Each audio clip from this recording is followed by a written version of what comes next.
How's it going, everybody? My name is TheOutkastAzzain, and welcome back to Tekken 7.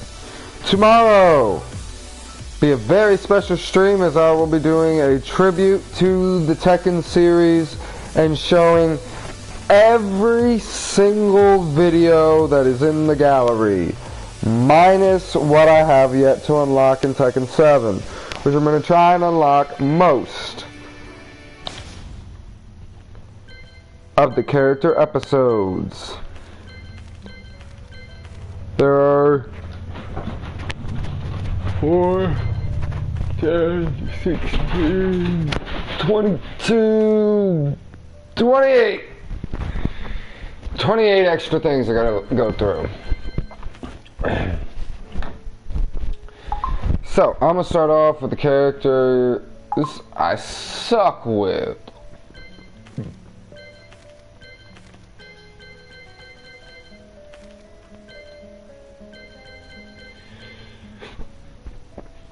Excuse me. So I'm going to be starting with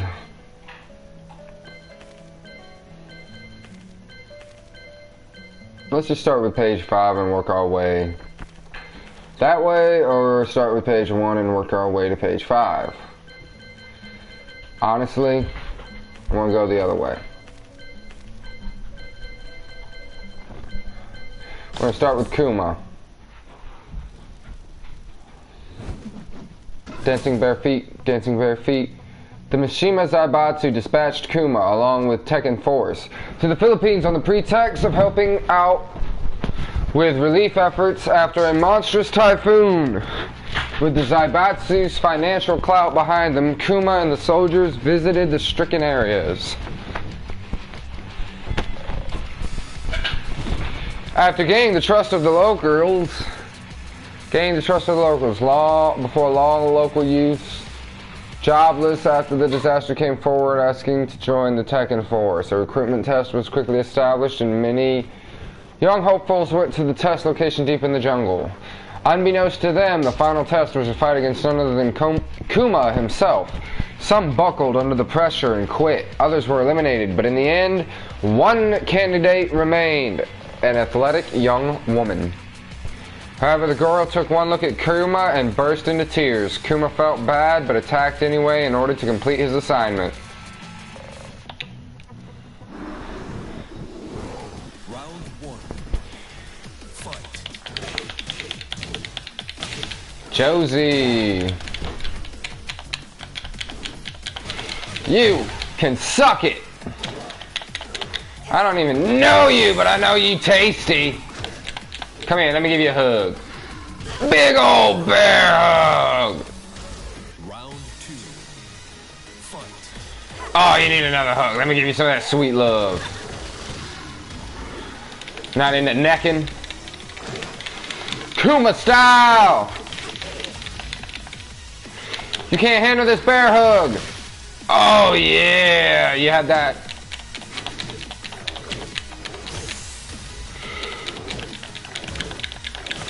Oh, with the butt bump.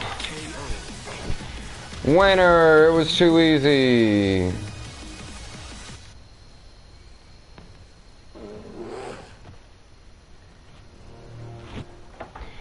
I could use her when she wakes up. I'll tell her she's on something something.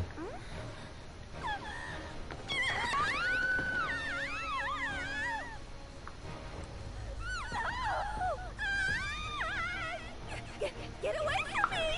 Don't eat me! Why would I eat you? And she fainted. I don't think she's cut out for Team Kuma.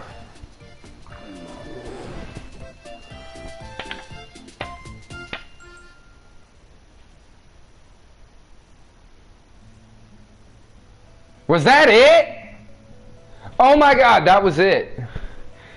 That was all there was. Oh, well then we should be able to do all these in no time. Alright, well, we did Kuma, let's do Panda.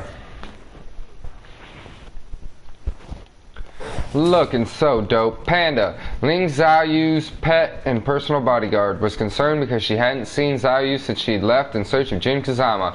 Panda deduced that Xiaoyu was likely at the King of Iron Fist tournament match, so she headed off to the arena. Panda approached the staff entrance and inquired with the guards as to where Xiaoyu's whereabouts, but was hurriedly ushered inside. Believing Xiaoyu to be somewhere up ahead, she bounds down a darkened corridor towards the light ahead. But to her chagrin, it wasn't Panda's dearest Xiaoyu who awaited her, and an unfamiliar boorish man with a bizarre hairstyle. Enraged by the man's attitude and absence of her owner, Panda's fury reaches the boiling point. Round 1. Paul Phoenix? Where's Xiaoyu? This is your fault! Nom nom nom nom nom. Why you have to have two bears, I'll never know. They have the exact same fighting style. Round 2. The bears and Jack. Like, 3 characters, all the same moves, what the hell? They changed up Jax a little bit though.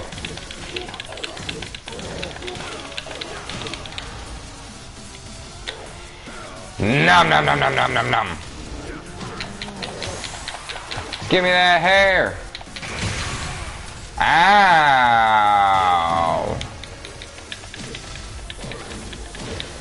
You fucker! He burning fisted me. No, fuck you.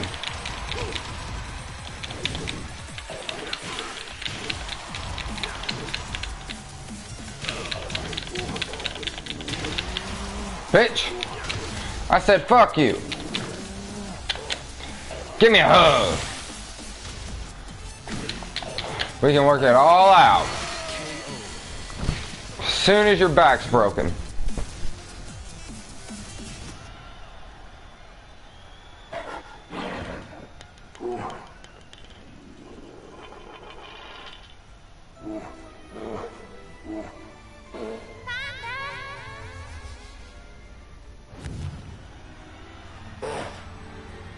Xiaoyu?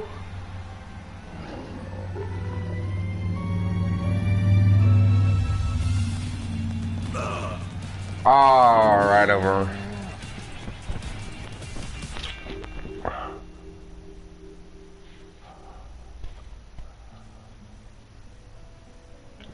Off on the scent she went. Alright, let's do... Nobody here to vote, so... Do Xiaoyu. Ling Xiaoyu infiltrated the Mishima Zaibatsu building in search of information relating to Jin Kazama's disappearance, creeping deeper into the enemy territory under the guards' noses. She eventually hears Heihachi Mishima's voice coming from her room. He was giving orders about locating Jin. Just as Xiaoyu was about to sneak into the room, a man dressed in all white emerged and pushed her back. "Take me to Jin," Xiaoyu demanded, unflinching. The man stood there for a moment before ordering Xiaoyu to follow him. He led her to the roof, then silently turned toward her. He readied himself to fight. Xiaoyu took up her fighting stance and said, "So that's how it is. If you think I'm just some little girl, you're sadly mistaken." Round 1. Fight.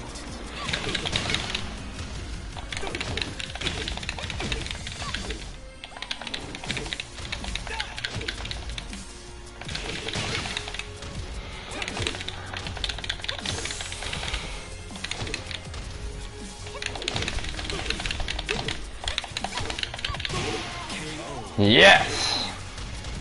Round 2. She got them fan arts.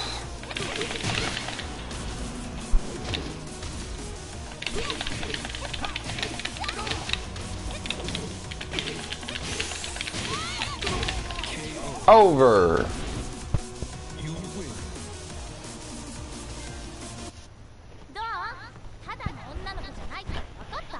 Just like I'm not just some little girl after all, huh? D'accordo. Ti permetto di venire con me. Ma dovrai essere pronto.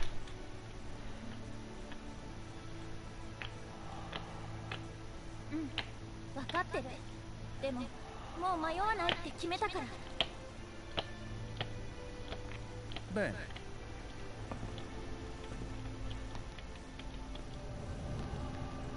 Era quello che volevo sentirti. That was creepy as fuck. He is an exorcist. He might be a little pervy. Asuka. ちゃちゃっとやろうか。 Excuse me. Since they fought at the King of Iron Fist tournament, Asuka felt that Lily was taking the whole rivalry nonsense a little too seriously. Asuka recalled Lily's phone call out of the blue a few days earlier. Hello, Asuka. I am sure you have heard the news that the King of Iron Fist tournament is starting again soon. Why not? Worry not. I have already been gracious enough to register you for the competition. No trying to weasel out of it. You hear? I am ever so looking forward to fighting you. As Asuka let her rage towards Lily's presumptuousness fly down the phone, Lily hung up. Fed up with being treated like a witch girl's plaything, Asuka thought that maybe if she beat Lily, the conceited little princess would leave her alone. Then again, maybe not.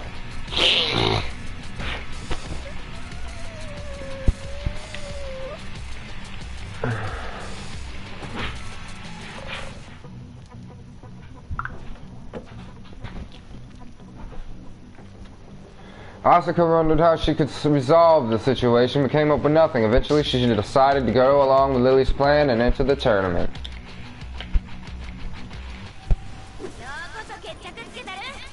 Oh, let's settle it. I like those leggings. Where'd you get them? Were they on sale? Did you get those at Ross? I like your fashion sense, but your fighting style sucks. KO. Round 2. Fight. Those boots, though, do not go with that dress. You heard me? That's why I slammed your face into the ground. Come here. Look, you gotta listen. There's too much frill. Okay. Okay. You're not gonna want to listen.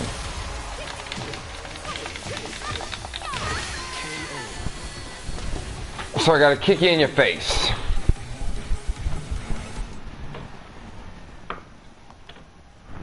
Are you done? Allô?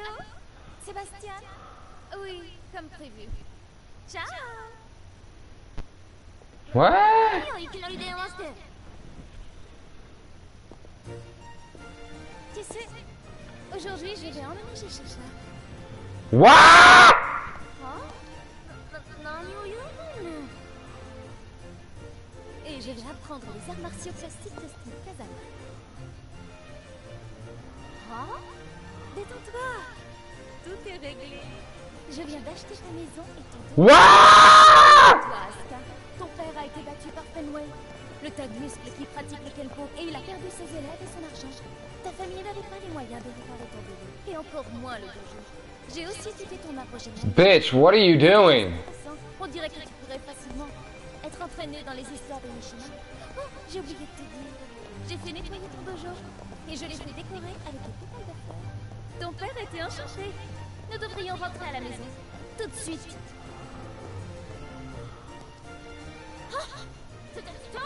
Whoa, hold on, there's a joke, right? Allez, dépêche-toi. Personne n'aime les traînards. I'd have to punch that bitch. Presumptuous doesn't even begin to describe it. I just bought everything and moved right in and did what I wanted and dear God. Do I still have my balls? You take my ovaries too?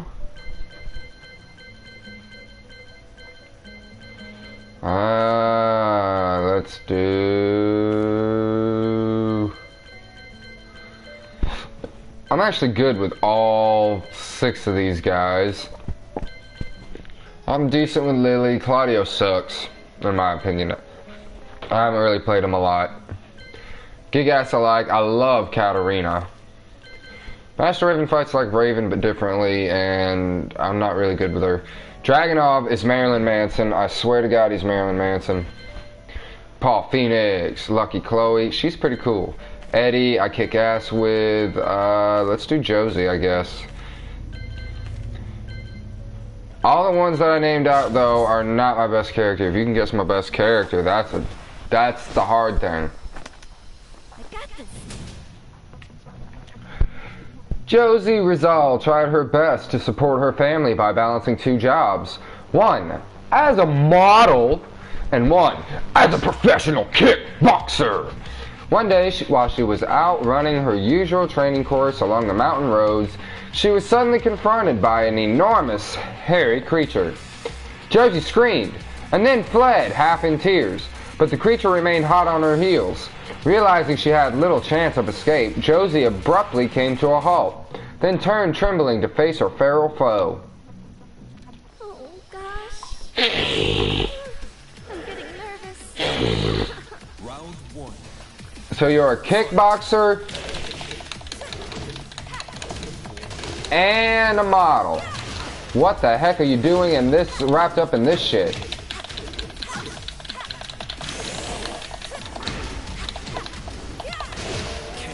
Yeah! Hit him with the kick. Round 2. Fight.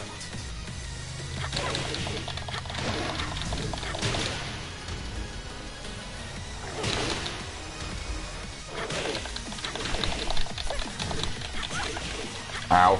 Come on.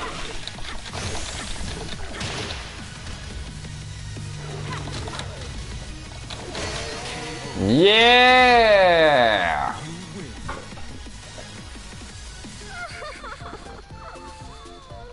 You scared me.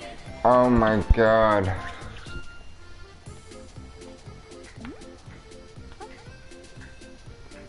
You came after me so you could give me this? Aw, how sweet. Are you okay? Stay with me.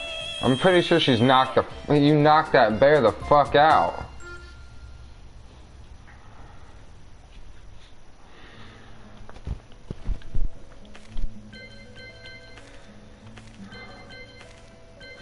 My best character has yet to be played.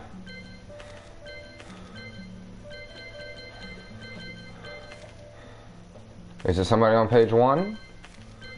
Could it be somebody on page 5? Could it be anybody? It could be anybody of these characters. I'm going to play Master Raven. I'm kind of curious as to who this chick is.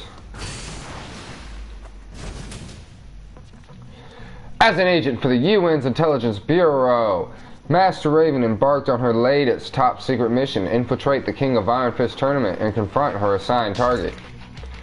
In the frozen area that was to be her battleground, Master Raven stood, arms folded, face to face with her subordinate sworn enemy, who simply narrowed his eyes and took up a fighting pose.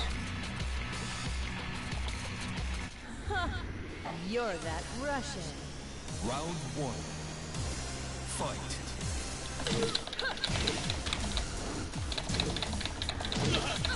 Dragunov, Master Raven's enemy.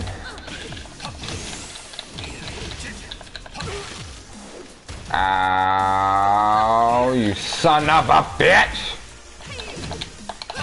KO. Booty. Round 2. Fight.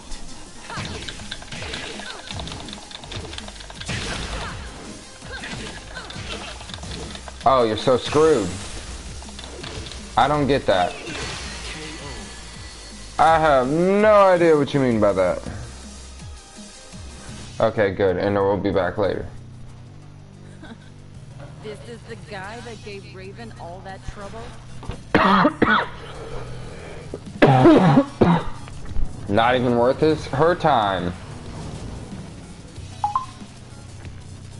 So he summons Giant Tank.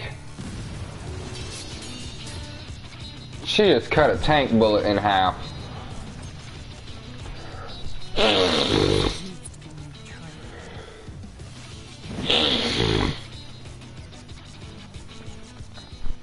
That imbecile. Wow, you just called Raven an imbecile. So you must be more badass than even Raven. Who's next? Who's next? Who's next?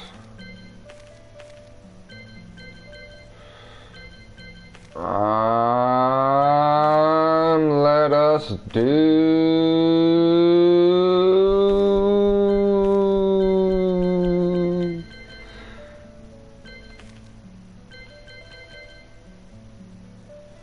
Jack 7.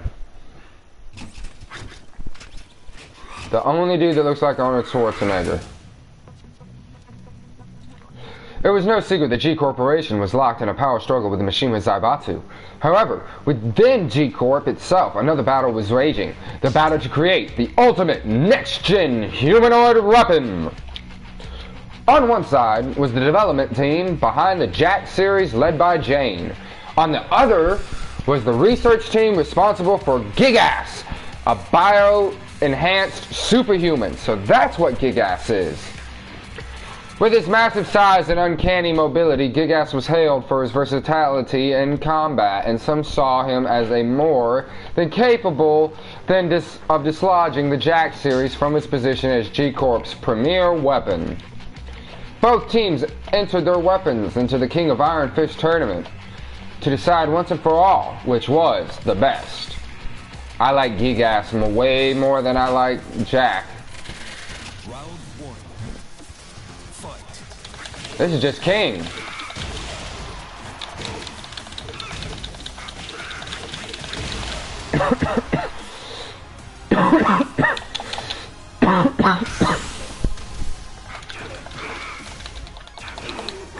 Oh shit! That was nice. What a hurricanrana. KO. Round 2. Fight.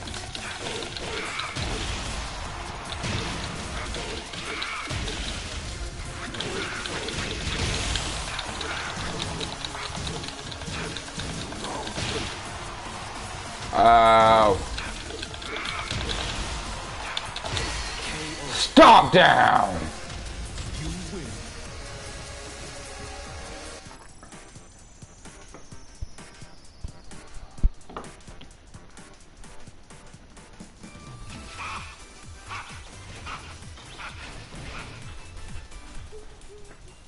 I did it. I won. こんなとこに突っ立ってんじゃねえよ、ポンコツ。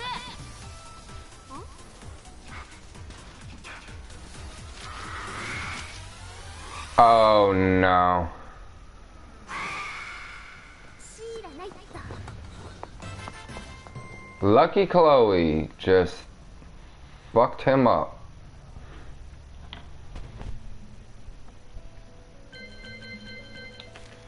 Let's do...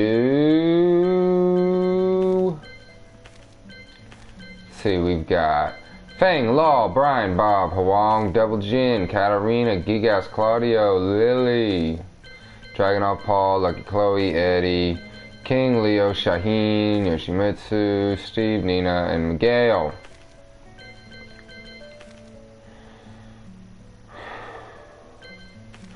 I picked page 2. I shall now clear page 2. Starting with Lily.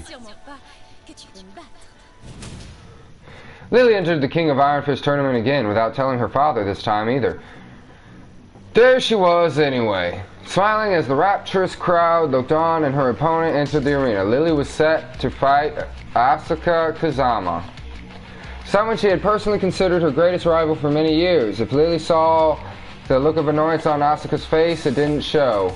She just walked elegantly to the center of the ring like she owned it, all the while thanking Lady Luck for the opportunity to fight her rival.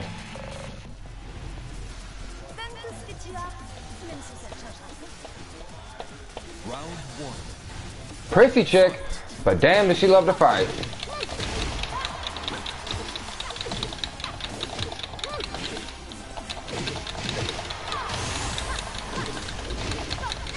KO. Round two. Fight.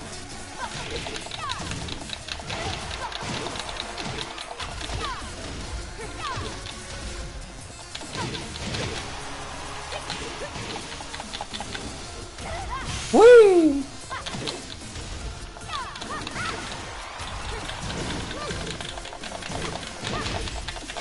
KO. Yes.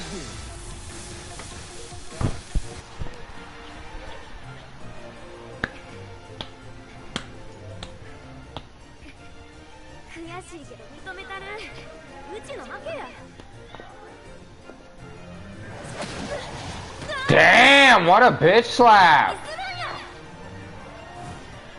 Oh, je ne sais pas. Juste comme ça. What a bitch! Et tu le méritais pour avoir été tellement... toi.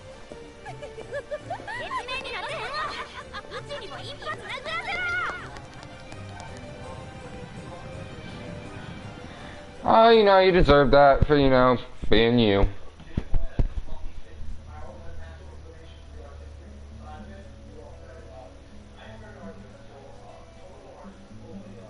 Give me a second.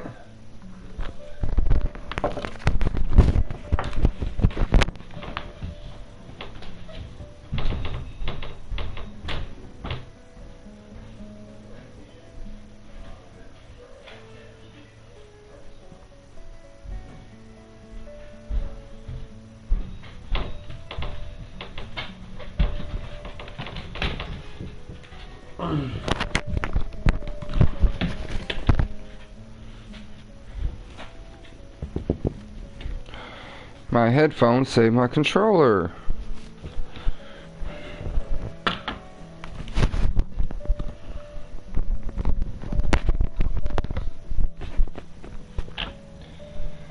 Back to it.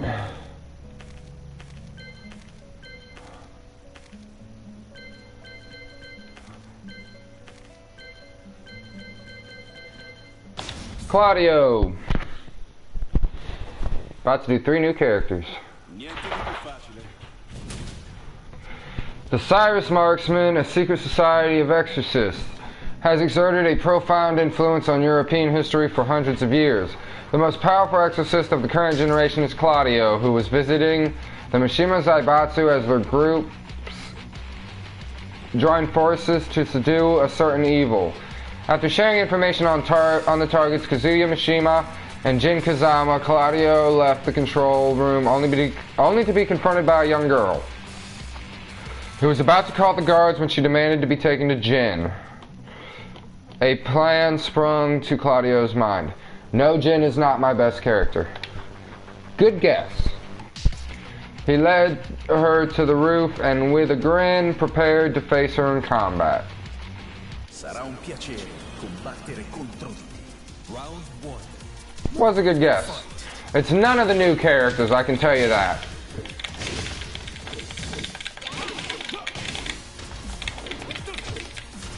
And I won't tell you who it is until after I play him. KO. Round two.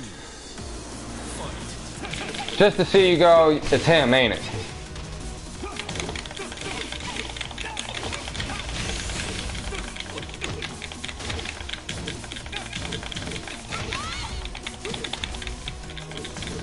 Nope.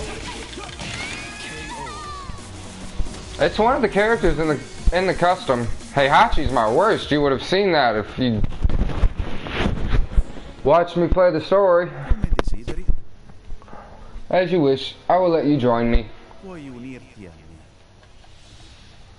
Credo che sarai un'ottima esca per la mia preda.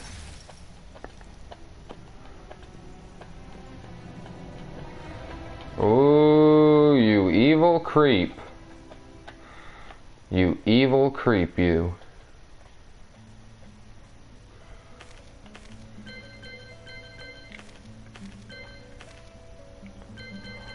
Let's do a different one. I know I said I was going to do that whole page, but fuck it. Let's do Leo.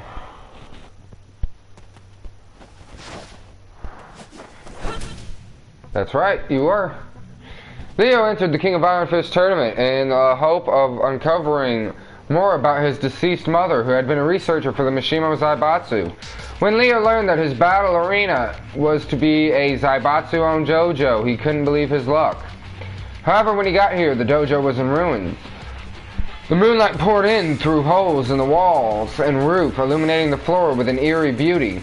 A short while later, a strange floating silhouette appeared and slowly glided toward Leo. The silhouette held a sword in his left hand that rotated at a mind-bending speed. What the hell was this thing? It looked like some kind of flying squid or octopus. Was it a demon? Finally, it dawned on Leo. This bizarre creature was his opponent. Cautiously, he prepared to fight.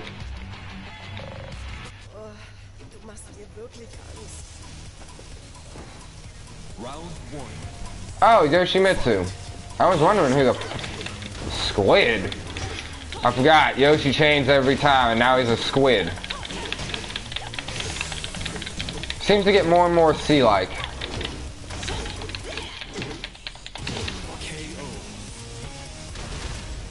Makes him seem not like Justin Bieber.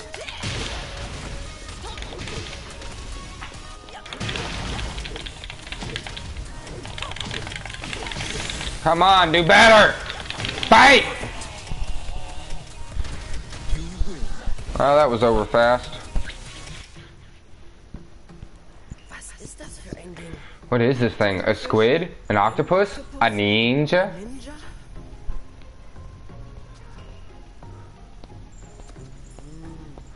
Yeah, I thought it was a female too.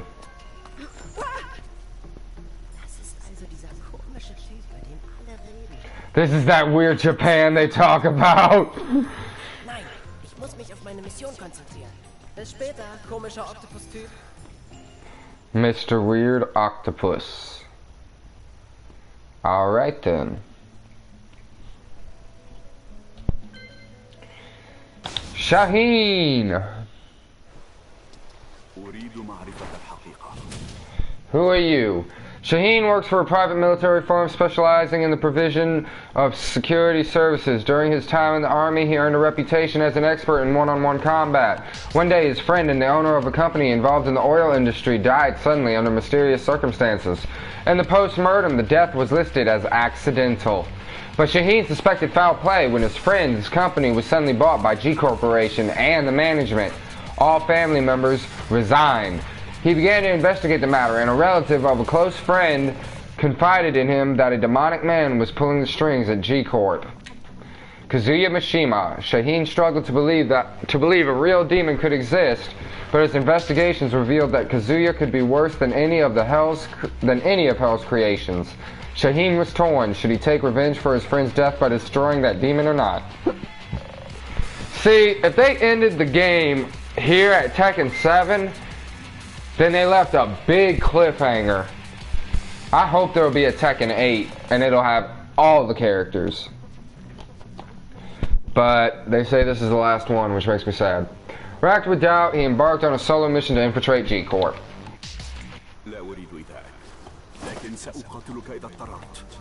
What he said. Tell me what I want to know! You're gonna tell me! Right now! Tell me! No! No! Tell me what I want to know! You think you know me? Round 2. I don't even know me.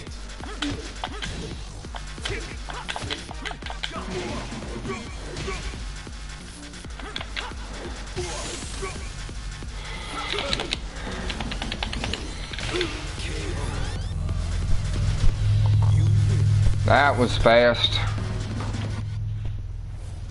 أصبح الانتقام أمرا شائعا والرحمة شيئا استثنائيا. ومع ذلك سأختار طريق الرحمة. بالقيام بذلك سيتم الإعفاء عني أيضا لعدم قيامي بإنقاذ صديقي. كازويا، ما رأيك في العمل معي؟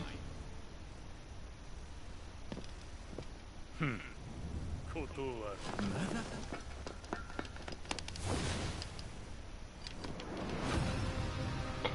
Oh shit.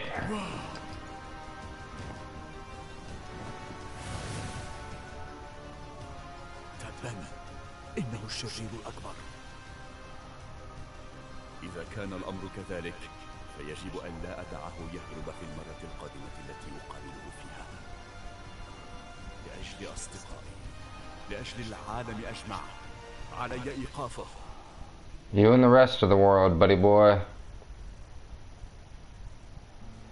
What makes you think you're so special? Because that's this guy's deal. Actually, this guy's after Jin.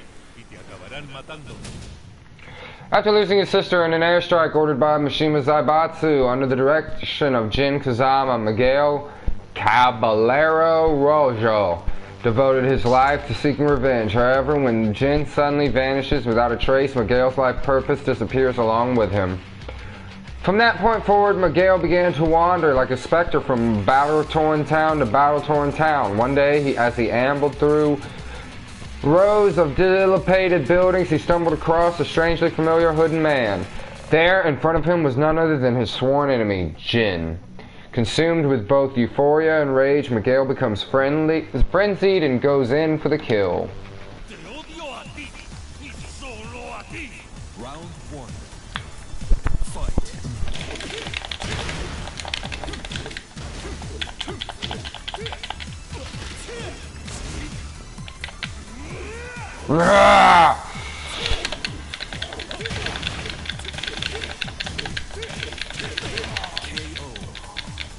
Round 2. Fight.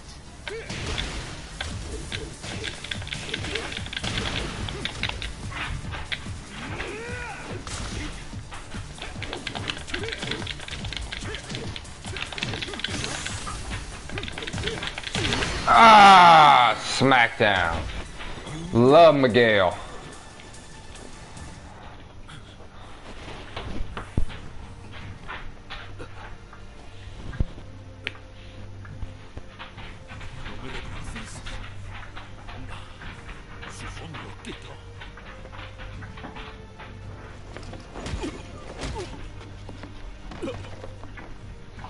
Zaibatsu mató a mi hermana en un ataque aéreo como si no fuera nada.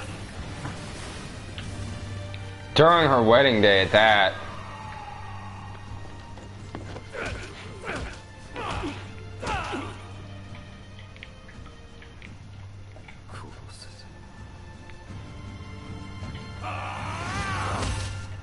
Couldn't do it. Pero no ahora. Aún no ha sufrido lo suficiente como para merecer la muerte.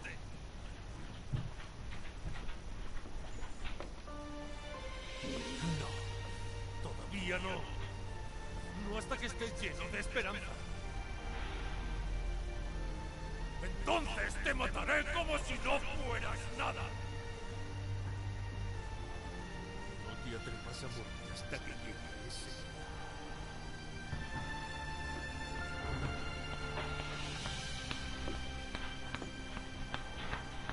Oh, that is some drive right there. Give it up for Miguel. Nina Williams, what you got for me? Going somewhere? Why are you in a wedding dress? After failing to apprehend Jin Kazama, Nina Williams decided it was time for her and the Mishima Zaibatsu to go their separate ways on her first private assassination job. She was tasked with infiltrating a mafia wedding posing as the bride. Holy shit. During the ceremony, a firefight broke out where Nina took out all her targets. However, the commotion had attracted the Tekken force, who had been dispatched to suppress the violence, and they gave chase. With the Tekken force in hot pursuit, Nina made her escape. That's when she bumped into a man she found vaguely familiar. The man wouldn't leave her alone. He seemed to have something he wanted to say to her. Nina decided that a confrontation was her best chance of escape. Step aside. Round 1. Oh! It's that dude.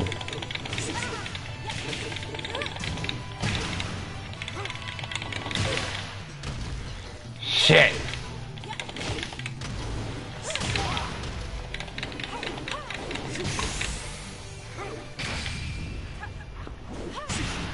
Oh, it's over. That is not who that is. It's only speculation. But that is not who that is. I don't think Nina has kids.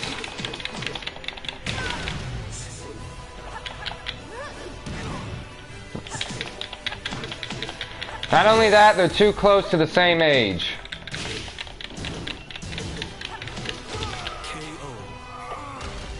Brother sounds more logical.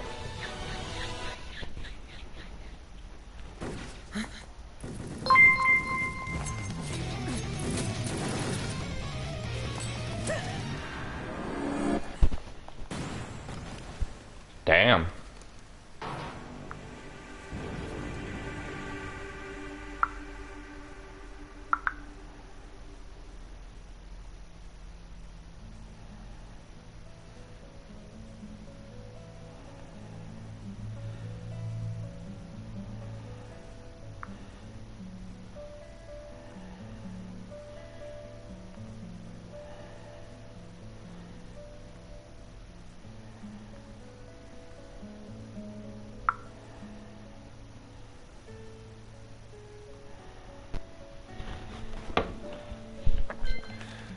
Alright. Actually, she's not. She's only in her 40s.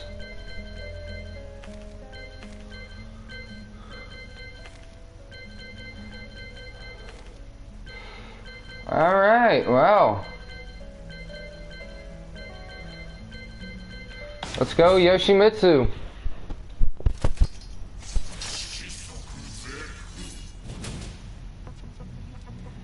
And I'm sorry, there's no proof of that, so I don't believe it.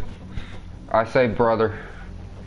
With Heihachi reinstated as the CEO of the Mishima Zaibatsu, Yoshimitsu sensed something bad was afoot, so he entered the King of Iron Fist tournament as a way of confirming his suspicions.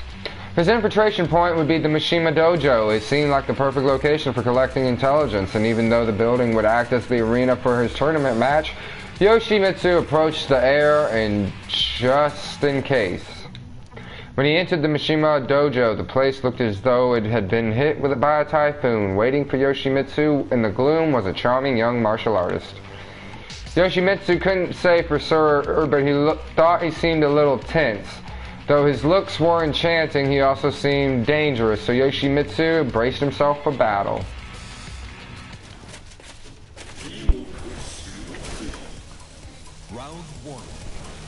Why are you calling Leo beautiful? That's pervy.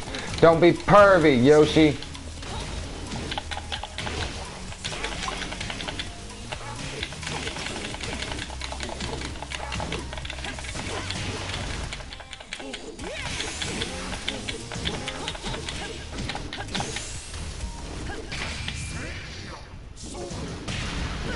Over.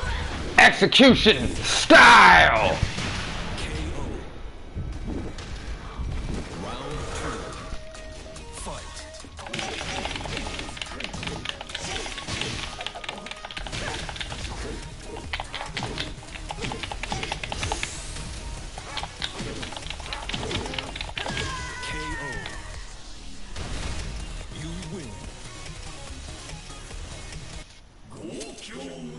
Such strength for one so delicate.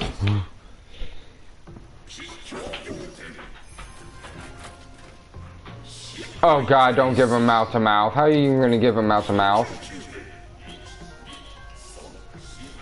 This is just weird.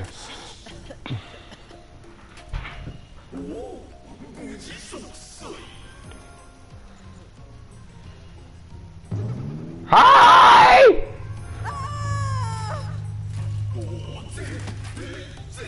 Calm down, you need to rest. Oh! Ein komischer Oktopus-Typ ist hinter mir her. Oh, that face right there just says it all. He kicked me in my nuts. King, let's go! Love King. King is not only a masked professional wrestler, but also the proud owner of an orphanage. Recently, King sworn friend and comrade Craig Murdoch, as well as the man King called his master, both engaged in a bloody fight which left them with critical injuries. King desperately wanted to come to his friend's rescue, but knew that their operations wouldn't come cheap. At the same time, King's orphanage was in constant danger of owing to the war that raged between G Corporation and the Mishima Zaibatsu. Finding himself caught between a rock and a hard place, King entered the King of Iron Fist tournament with his eyes set firmly on the cash prize. Round 1. Fight.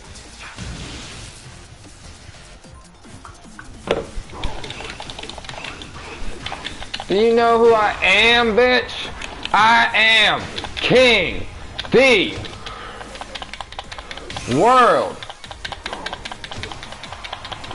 greatest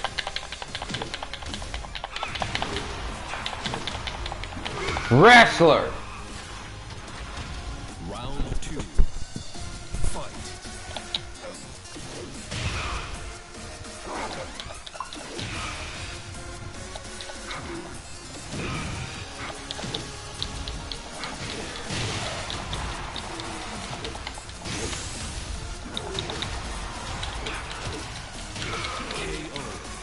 We all know this, Wolf. Everybody knows that this is the second king. All moves analyzed, imminent defeat. What? You think you know all my moves? You underestimate me.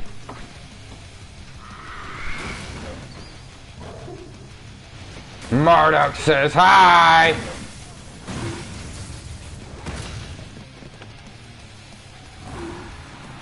This one's from Armor King.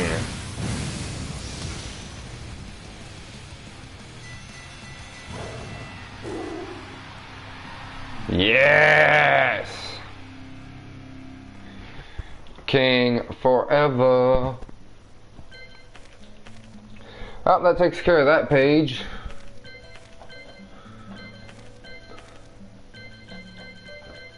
Paul Phoenix. No pain, no gain. When Paul Phoenix, the golden boy of the martial arts world, steps into the ring, the excitement in the crowd is palpable. But this time, when his opponent's name rang over the arena's loudspeakers, he could only scratch his head in disbelief. It was Kuma again. However, Kuma was nowhere to be seen. Word went around that the bear had dropped out of the tournament. The ring announcer informed the spectators of a last-minute change to the fight card. Relieved, Paul awaits the entrance of his long-anticipated human opponent. Don't think it's human. Round 1. Yep, not human. Fight.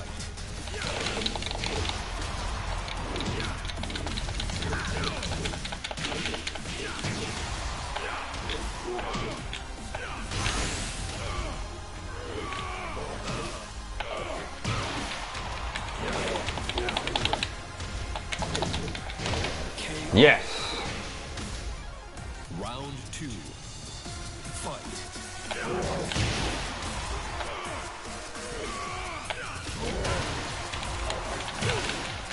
Damn. Damn. Damn.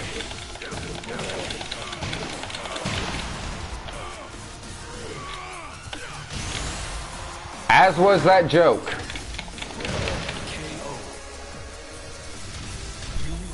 That was just bad, man.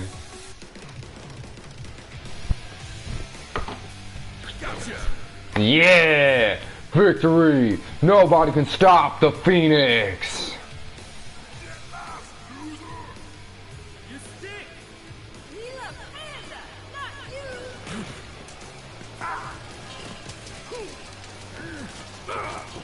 you! You picked the wrong one to— What the fuck?!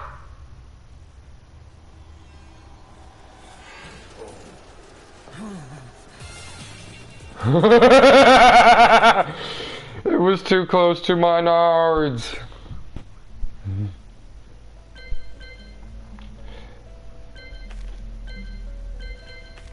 Let's do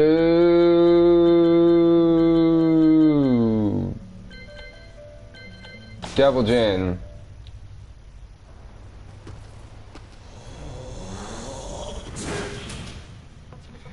After he defeated Azzain, Jin Kazama was apprehended by the UN troops. As his unconscious body was being transported by a helicopter, he became possessed by his devil form, whipped free from his straitjacket, tore through the helicopter's fuselage with a powerful beam attack, and then escaped. Intermittently fending off the UN's attempts to recapture him, Devil Jin wandered the desert until he stumbled across a town in the Middle East. His arrival at the town's bazaar sent the civilians fleeing for their lives, turning the once buzzing settlement into an abandoned husk. That is, until a certain someone showed his face.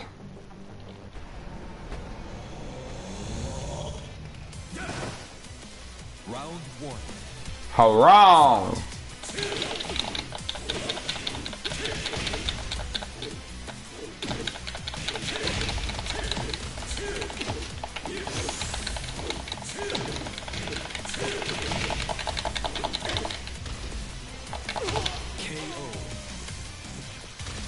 Round 2. Fight.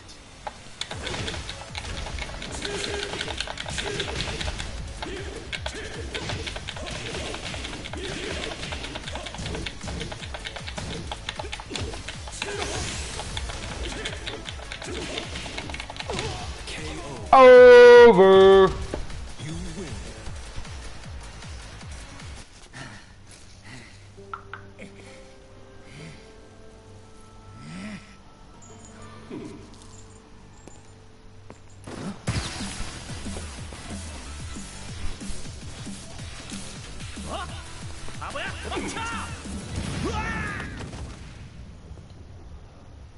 Harong. No!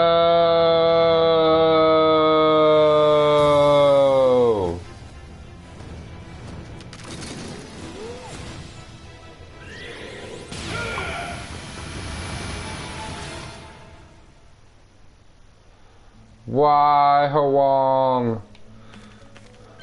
Now let's see what happened on his side.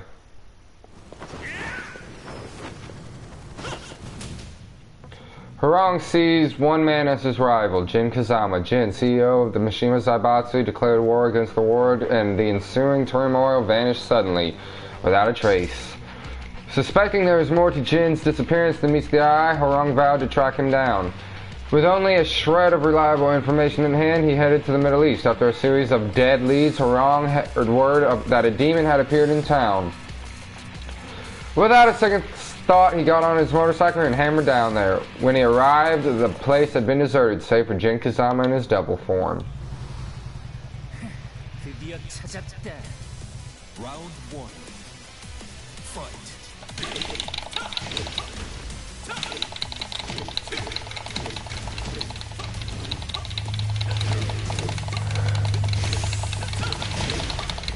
Kicking skills. You can't handle these skills, son. These kicking skills. I got legs for days. KO. Round 2. Fight. Legs for days.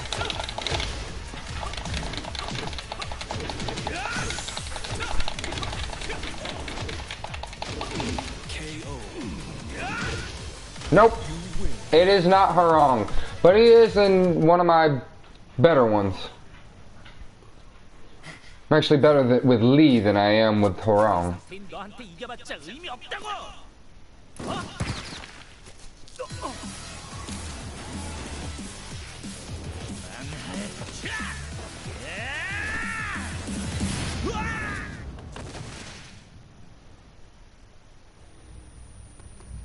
let them get away.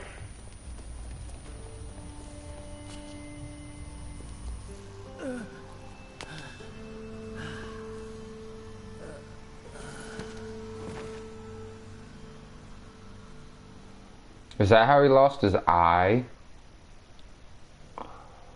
Because in regular mode he doesn't. He's got an eye patch now.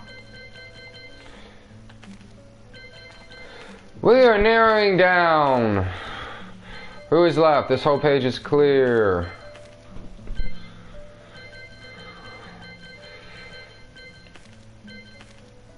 And there's only a few left. Onward to law!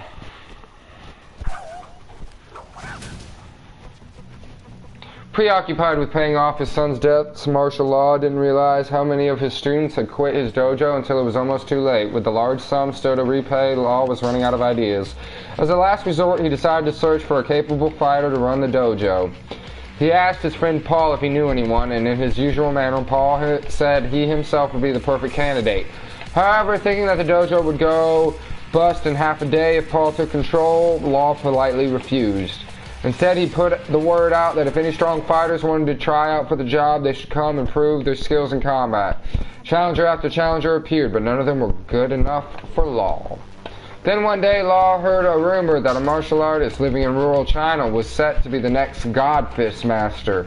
Seeing this as his best chance yet, Law set off for his ancestral homeland. Come and get some. You can't beat Bruce Lee. Round one. Fight.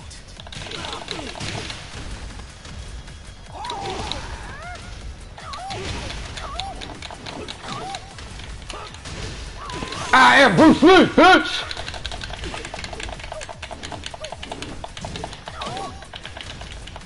What? KO. Whoa! Fight. Look at that!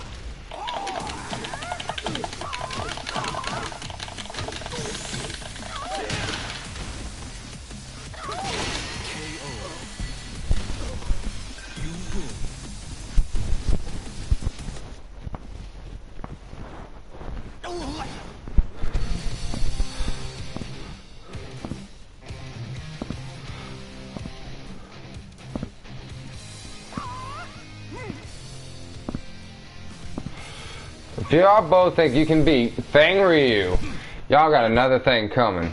Fang Ryu is a boss. That motherfucker broke a meteor.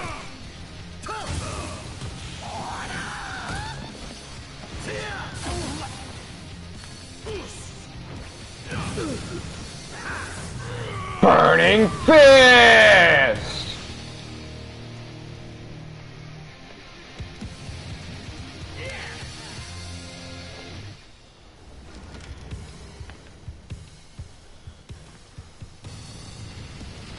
Oh, that's bad.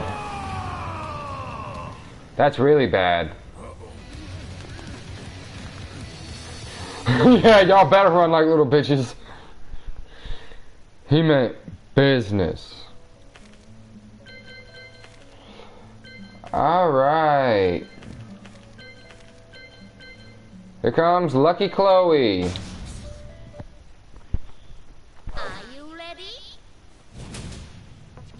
Lucky Chloe is a pop sensation in the face of the G Corporation brand when a mysterious man burst into G Corp and took out guard after guard with dance-like techniques. Lucky Chloe fearlessly walked right up to him and blocked his path. She threw the man one of her trademark smiles and issued him a challenge. Fight her, and if he loses, he'll have to work as her backing dancer. Without caring if he had accepted the conditions or not, she prepared for the battle. Oh god, it must be Eddie. It's the only thing that makes sense. Hi! Round one. Yep, it's Eddie. Fight.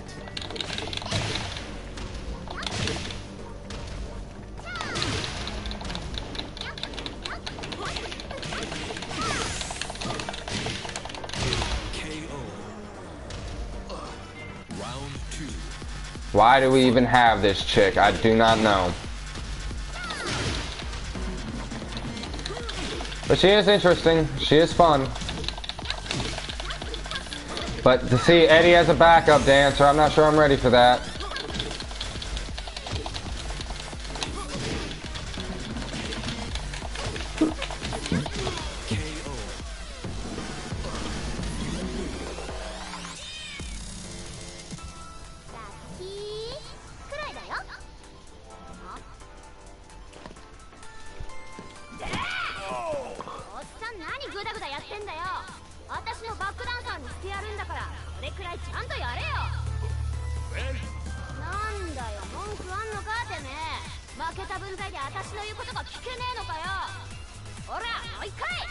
Holy shit.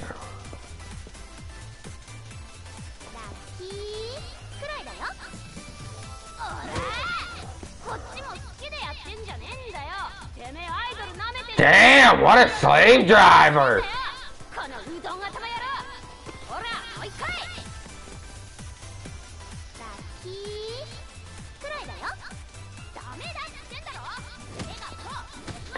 Damn!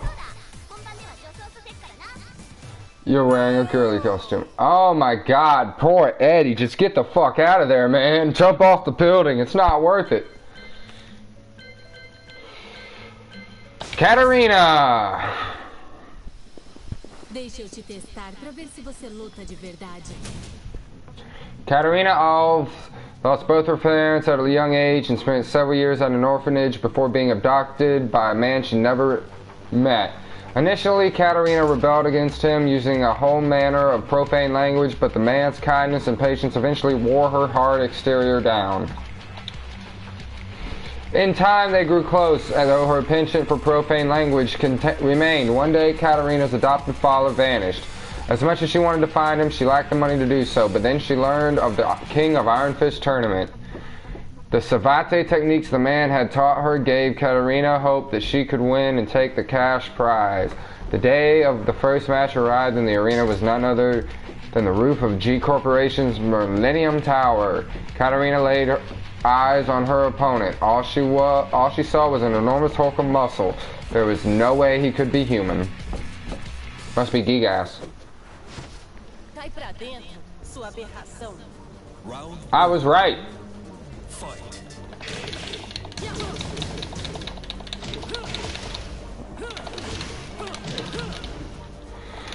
I actually like the savate style.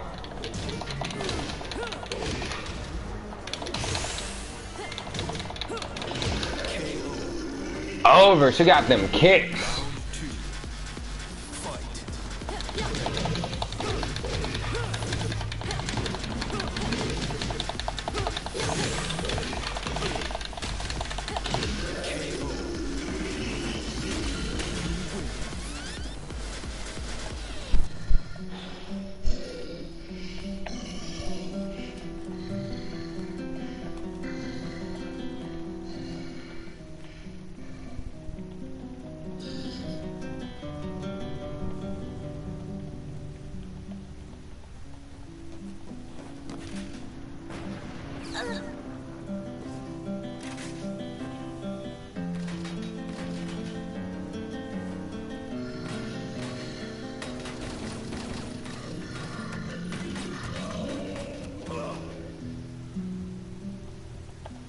What on earth?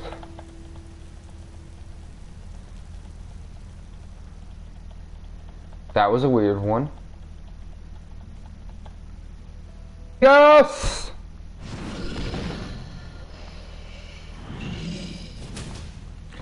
One of G Corporation's weapons divisions entered their latest biological weapon, Gigas, into the King of Iron Fist tournament for two reasons. First, to pit the strength of their next-gen humanoid weapon against a similar weapon, and second, to provoke Heihachi Mishima. Ironically, the first battle was staged on the rooftop of G Corp's own Millennium Tower, possibly in retaliation for their affront to Heihachi. Unmoved by the striking beauty of the skyscraper, Gigas awaited his victim.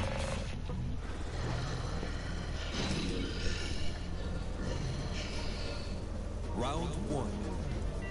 Fight.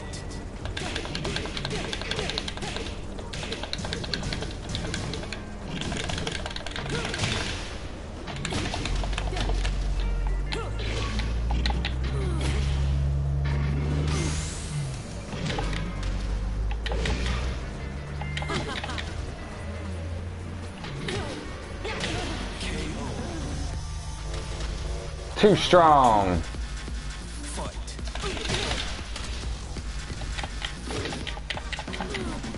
Too strong. I'm like Bane on super steroids. Now get out of here.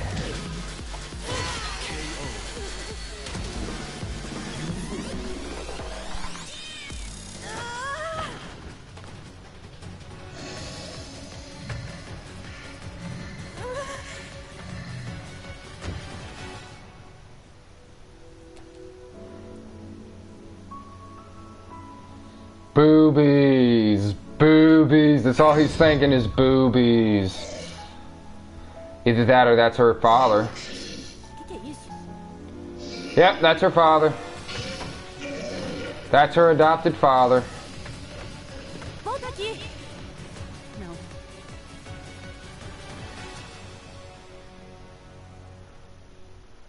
Well, that makes sense now. Alright. From the characters who's left, one of them is my best character.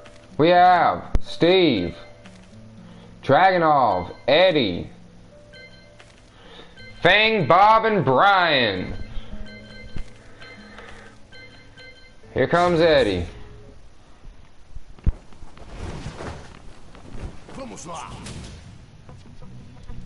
Eddie Gordo went to G Corporation to exact revenge on Kazuya Mishima for murdering his father after he'd taken out a crowd. Wrong. After he'd taken out a crowd of guards. But actually, all the characters that are left are in my top, like when you do team battle in Tekken, they're in my top 8. A young girl in a strange outfit stood before him and struck a pose. You're not getting past me, old man, hee hee. What did you mean by old man? Confused and irritated by her appearance and disrespectful tone, but aware of the threat that she posed, Eddie prepared to fight. Round 1. But it is not Eddie. Eddie is actually my mom's best character. Nope, it's not Dragunov. And you only get one more guess. So make it count.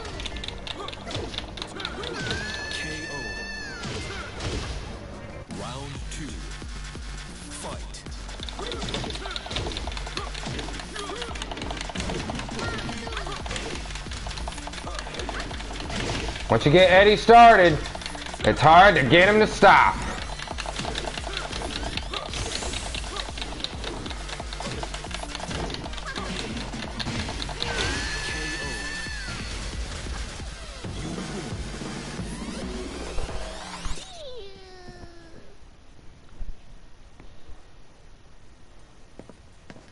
Me diz onde está o Kazuya.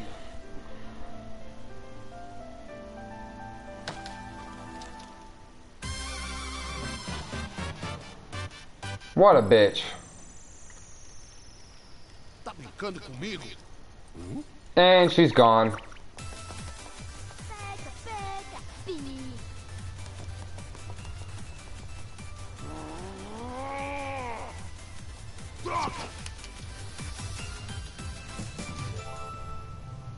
So close. Dragunov.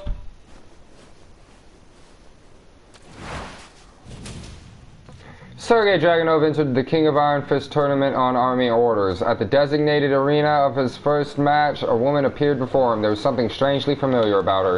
It didn't take Dragunov long to figure out who she was, and he wasted no time in readying himself for combat.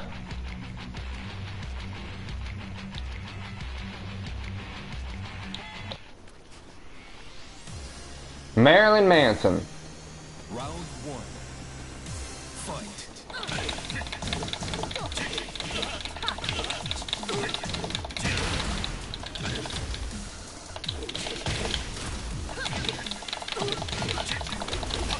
Bitch! Who the fuck you think you are?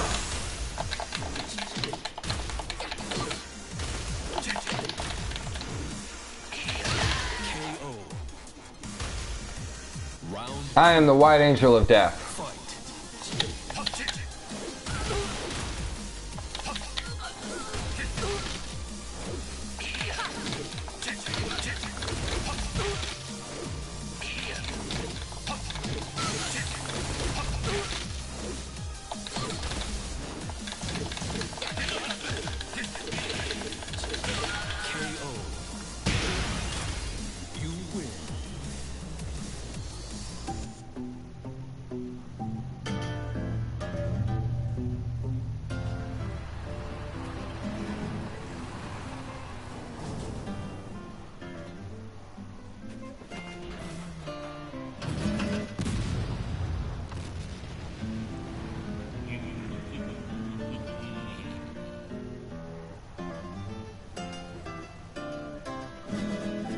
devilishly evil. Alright. Fang, Bob, Brian, Steve. 4 people left. One of them is my best character.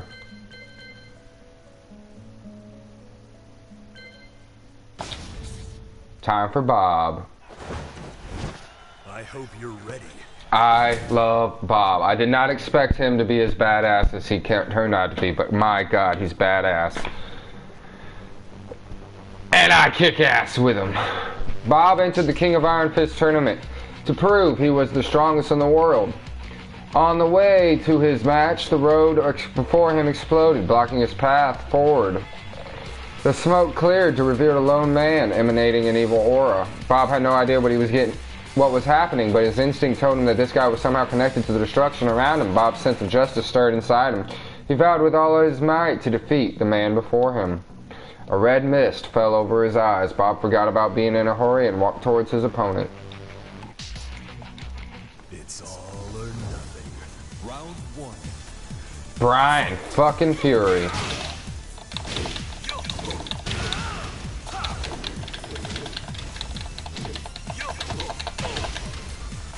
Super fatty. Nope, you can't. You got a 1 in 4 chance. Round 2. Bob, Brian, Fang, Steve.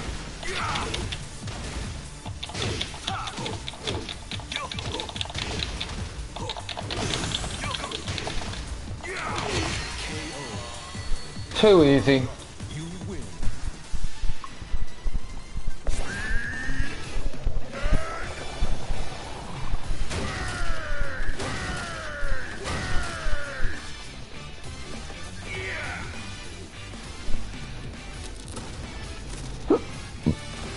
Yep, saw that coming.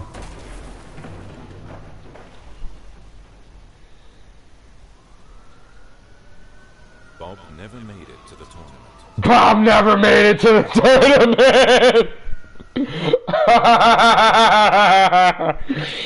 Poor Bob. Oh, that's too funny. That's too funny. Let's see what Brian does. The only dude that beats the shit out of people right after. Brian Fury is a dab hand at making enemies. Congratulations, you are correct.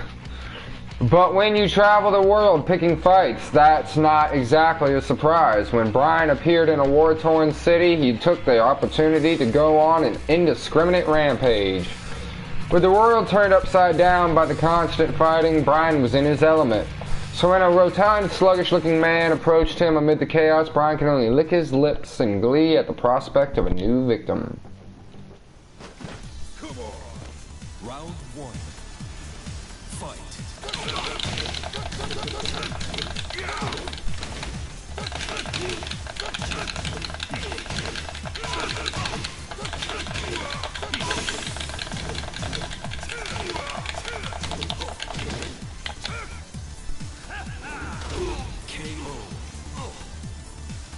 Round 2. Fight.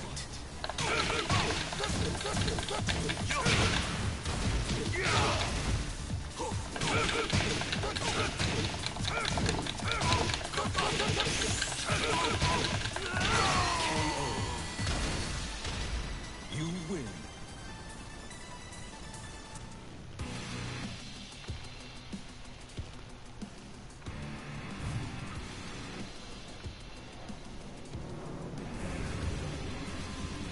Incoming jet plane! And I got my I-beam ready! With lightning precision!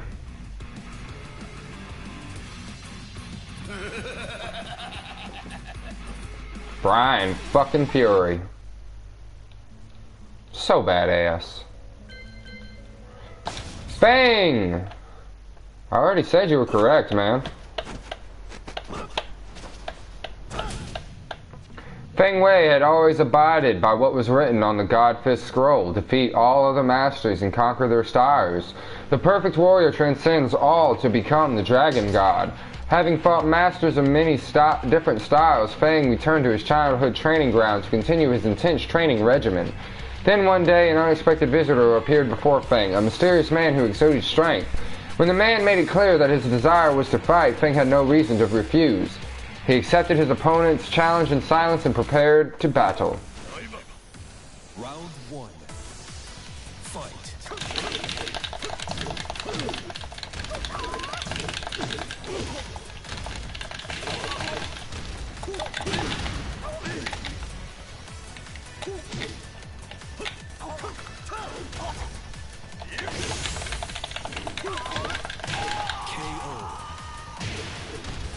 Round 2. Secret to Feng is a combination of punches and kicks. Strong strikes, quick kicks.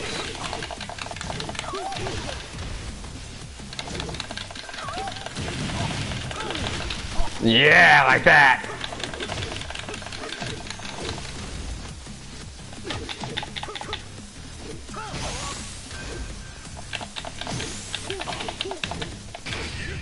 It's over.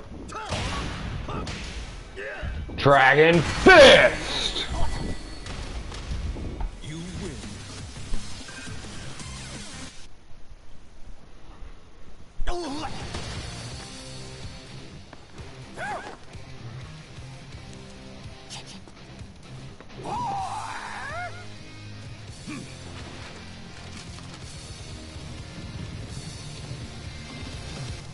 Oh shit! Yeah, it's about to go down!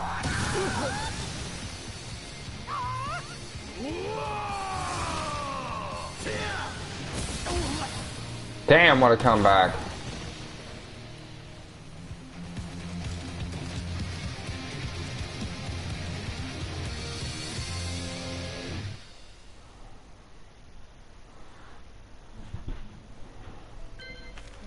And lastly, my best character, Steve. Don't ask me how I became good with him. Honestly, I didn't even like him to begin with. But I played him one day and he just flowed and I kept playing with him and he's been my best ever since. Steve Fox has had plenty of run-ins with the Mishima Zaibatsu, blah blah blah. One name in particular began to crop up time and time again, Nina Williams. Believing she knew something, he found her in a wedding dress and took a chance. You will talk to me, even if I have to make you. Round 1. Why are my veins green? Fight.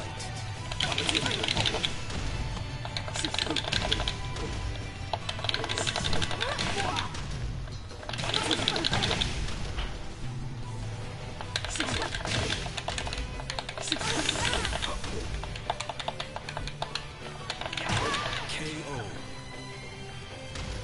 Round 2. Fight.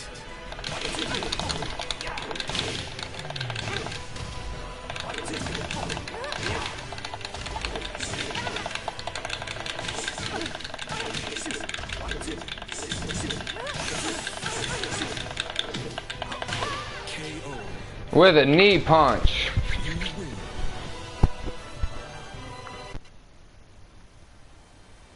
My earliest memory is of a Mishima Zaibatsu laboratory. I don't even know who my parents are.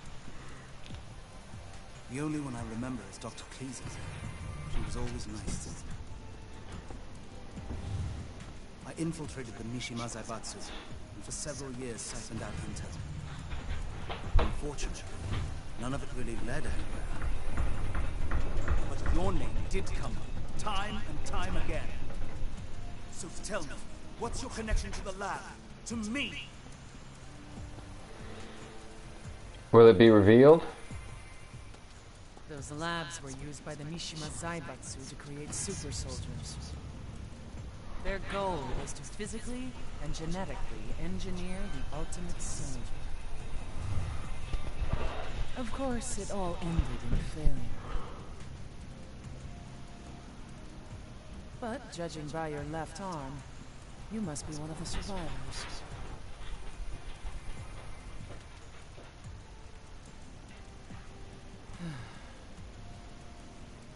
time, the Mishima Zaibatsu had captured me and forced me into cryosleep. It's only recently that I discovered my genes were used in their experiments. Wait. So does that mean you are my mother? Don't get the wrong idea.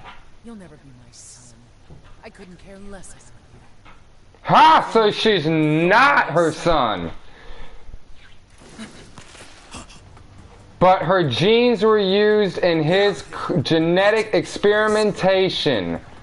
Holy shit. So in a way they are related, but not in that way. Damn. Well, that does it for this episode of Tekken 7, guys. We finished it all out. Join me tomorrow for the long live stream with the tribute to Tekken, where I play all the gallery videos starting from all the way back to Tekken 1. I hope it's going to be great. If you like this video, hit the like button, share it with your fellow Tekken and fighting game fans, and subscribe to know when I'm going live and doing more uploads. BioShock still coming, guys. Thank you guys so much for watching, and as always, I will see all of you in the next video.